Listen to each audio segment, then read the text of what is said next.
Hello, welcome to another edition of the Pace Report. I'm Brian, Pace reporting live here at the Jazz Standard here in New York City.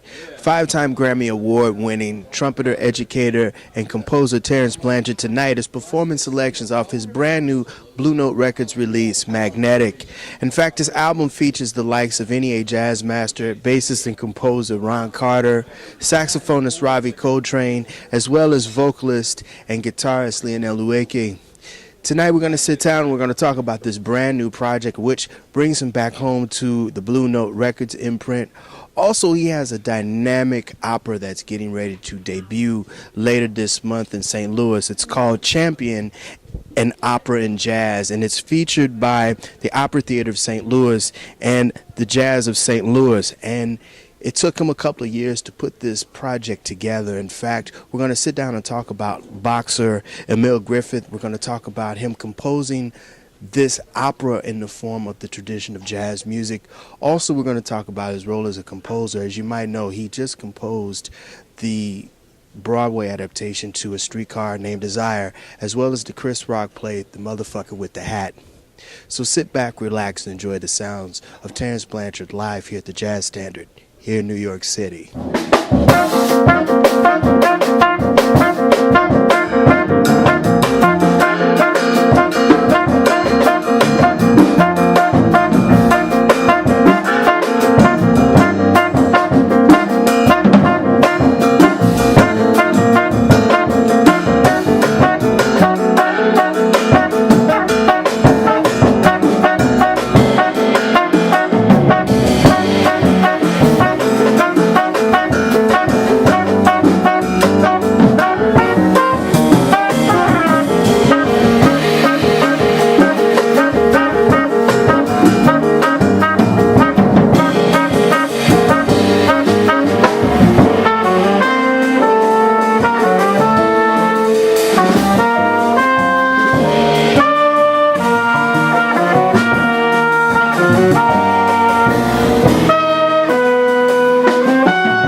Terence Blanchard, it's always good to sit down and break bread with you. Congratulations on Magnetic. I mean, this is your homecoming again with Blue Note Records. Oh, yeah. I'm excited about it. I mean, listen, man, to have this band that I have, to get a chance to play with these guys on a nightly basis, that's a blessing in itself.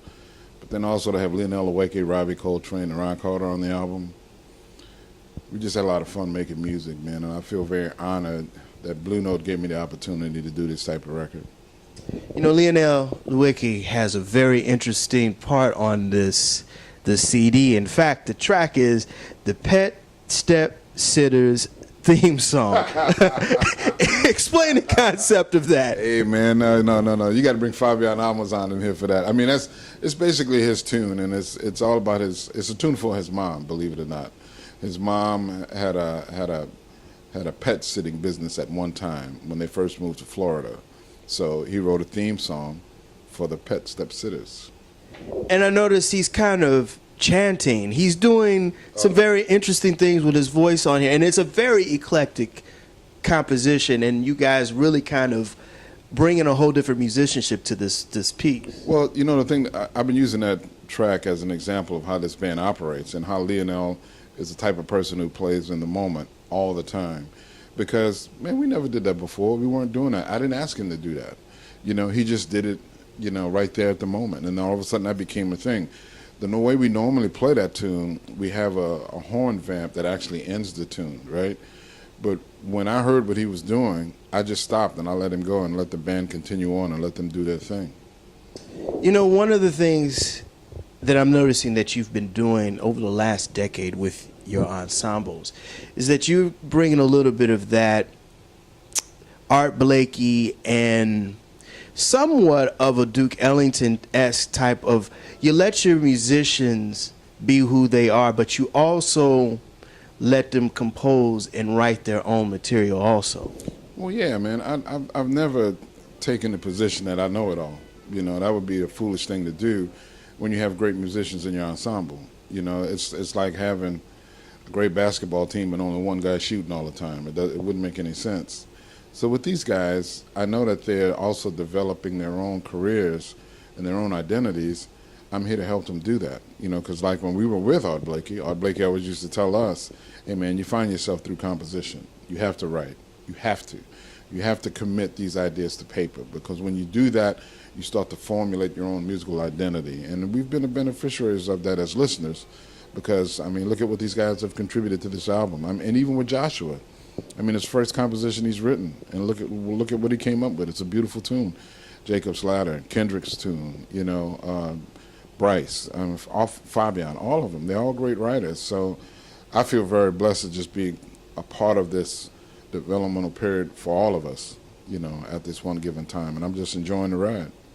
You know, I want to bring back also another person, a very key musician that was very, very high on the composition side, and also wanting the artist to interpret what they're saying musically to their musical audience, and that is Benny Golson. You're actually, you're with the Jazz Tet. You're actually implementing a lot of what he's doing it also. Well, you know, it's funny you bring him up. I remember doing some gigs with Benny when actually Benny was really brilliant at explaining to an audience what jazz musicians were doing. I watched him do that. I watched him explain the whole notion of improvisation and playing over structured forms and everything, and it really gave the audience something to ponder and grab hold to while we were playing, which was a brilliant idea. I don't do it as much as he does. I do it a little bit differently, and sometimes I talk more in terms of concepts than specific things. But Benny is a brilliant educator in general, because whenever you go to one of his performances, he's going to give you a little background about the music, and going to give you an insight into what they're doing creatively.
As a band leader and composer as well as producer, where do you see the next direction of the next generation of jazz artists like Kendrick and part of the members of your band right now? Do you think that jazz music is in good hands right now, or do you think that there's some things that musicians need to be working on towards the future to preserve the heritage of this music? Well, I think jazz is in great hands. Let me say that first off. But at the same time, they're young hands. And the thing about these young hands is that they have to learn the ins and outs of creating a full musical statement. That's the thing that's key. We all had to go through it. When we were young, we'd all do things that we thought were hip at the time, but when you look at the overall musical picture in terms of what an audience is experiencing, I go back to the things that I learned with Art Blakey, because while I was with him, sometimes I would say, oh man, that's just the way he does his thing, and then when I have my band, I'm going to do something different. Well, I would try that, and when I would try that, it wouldn't work as much, right? The thing that's interesting about it is that we were growing musically, right, but I needed to grow emotionally, right? And the more that started to come about, the more the shows started to become one big musical statement and not a collection of tunes, So I think the music is in great hands right now, but let's see what's going to happen in the future, because it's all going to be about development and growth. Nobody, and I mean nobody, can stand still and stay in one place. We all have to constantly evolve. That's what Wayne Shorter talks about all the time. We're evolutionary beings, so we have to constantly evolve and grow.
Champion in opera and jazz.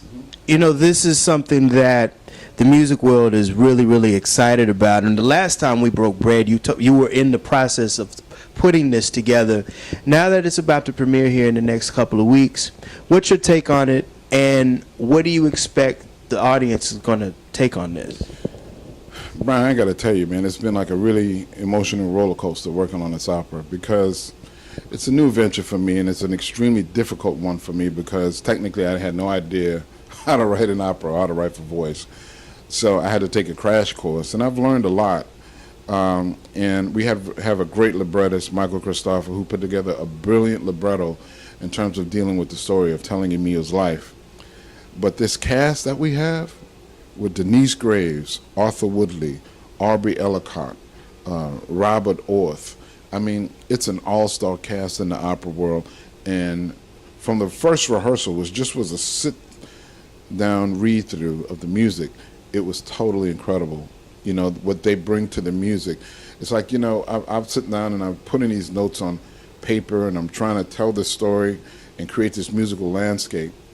But these people are making it something real. When Denyce sings her first aria, which is called Seven Babies, and she talks about the kids that she left behind, and how she wasn't a great mother. Not only is her voice powerful as a musical instrument, but her telling the story is incredible because she's enveloped the character, and that's what's going on right now in the rehearsal process, and it's been amazing. As soon as I finished here, I'm heading to St. Louis, and I'm going to be there until the opening, and they've started to stage some of the things, and in staging these scenes, it's really starting to become an extremely powerful story to experience. Man, you have been extremely vocal and very, very busy. Coming out of Red Tails, you went to Broadway. You did Tennessee Williams' Streetcar Named Desire, which took place in your hometown of New Orleans. And then before that, you did Motherfucker with the Hat with Chris Rock. What's it like writing and composing for Broadway versus film? Well, it depends on the particular Broadway production. In Motherfucker with the Hat, the music was basically transitional, but it had to be very stylized because it was a New York thing. And when I talked to the director, man, she wanted like these very metallic New York sounds, which created a whole different type of sonic palette for me to work with. When I did Streetcar Named Desire, obviously, I wanted to bring more of the sounds of New Orleans to that particular production because the sounds of New Orleans weren't in the movie, And in a lot of the productions where they tried to recreate the sounds of New Orleans, but this one we wanted to do something very special. So the music was a larger character in this production than the other play that I worked on. So it takes on a different role. But I got to tell you, man, at the end of the day, it's all about passion. It's all about telling a story. It's all about conveying an idea through music. And that's the thing that I've learned overall, no matter what I'm doing, whether I'm playing with my band, working on a film, or working at Broadway. Working on that cast, this was the first time in a very long time that a cast of color played this. How was that also a varying factor of putting the music to this? Well, it changed the story to me, because in some of the other productions, when you look at Blanche's character, Blanche is perceived as to be this very crazy, kind of not with it person. But when I saw Nicole Ari Parker playing this role, I told her, we had a conversation about it. I said, you reminded me of some of my family members who were actually some of the smartest people in the room. If you read the script and you watch the play, Blanche is the educated one in the whole piece. She's the one who's had the experiences. I mean, she's very flamboyant in her character. But seeing an African-American person in that role changed the whole story for me because now I'm relating to something personal that I've experienced in my life, and I can see that in this character. That'll do it again for another edition of the Pace Report. I'm Brian Pace, reporting live here at the Jazz Standard here in New York City. I'd like to personally thank the talented and dynamic Terence Blanchard for his time, as well as the staff and management here at the Jazz Standard. As always, please visit my website, www.thepacereport.com, for my weekly column as well as my past segments. Until next time, remember, if it's in the groove, it'll make you move. Till next time, peace.